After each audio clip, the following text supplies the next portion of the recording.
नवी मुंबई आंतरराष्ट्रीय विमानतळाचं उद्घाटन तर झालं, मात्र कार्यक्रमाच्या ठिकाणी भूमिपुत्रांकडून घोषणाबाजी देखील करण्यात आली। विमानतळाला दिबा पाटील यांचं नाव देण्याची अपेक्षा होती आणि पंतप्रधानांकडून नामांतराची कोणतीही अधिकृत घोषणा यावेळेला करण्यात आलेली नव्हती। मात्र लवकरच आंदोलन स्वरूपात उत्तर देणार असल्याचं घोषणाबाजी करणाऱ्यांचं म्हणणं होतं। प्रकल्पग्रस्त आणि भूमिपुत्रांनी सरकारला आता या अनुषंगाने इशारा दिलेला आहे।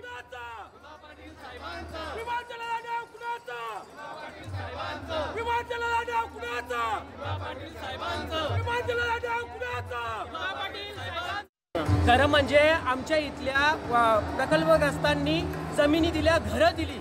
या घरांच्या इथे एअरपोर्ट होत आहे आणि इथल्या 95 गावांनी जमिनी दिलेल्या आहेत, पण इथं अस्तित्वाचा प्रश्न आहे। महत्त्वाचं म्हणजे इथे अस्तित्व, आमच्या समाजाचं अस्तित्व टिकवण्यासाठी दिबा पाटील साहेबांचं नाव लागणं गरजेचं आहे। इथल्या 4 जिल्ह्याचं अस्तित्व टिकवण्यासाठी, समाजाचं अस्तित्व टिकवण्यासाठी दिबा पाटील साहेबांचं नाव लागणं गरजेचं आहे। तशी आमच्या 2021 पासून ही मागणी आहे। मागणी अनेक आंदोलनं होऊन सुद्धा हा शासन जर आपल्याला नाव देत नसतील तर ही मोठी घंटा आहे, धोक्याची घंटा आहे शासनासाठी।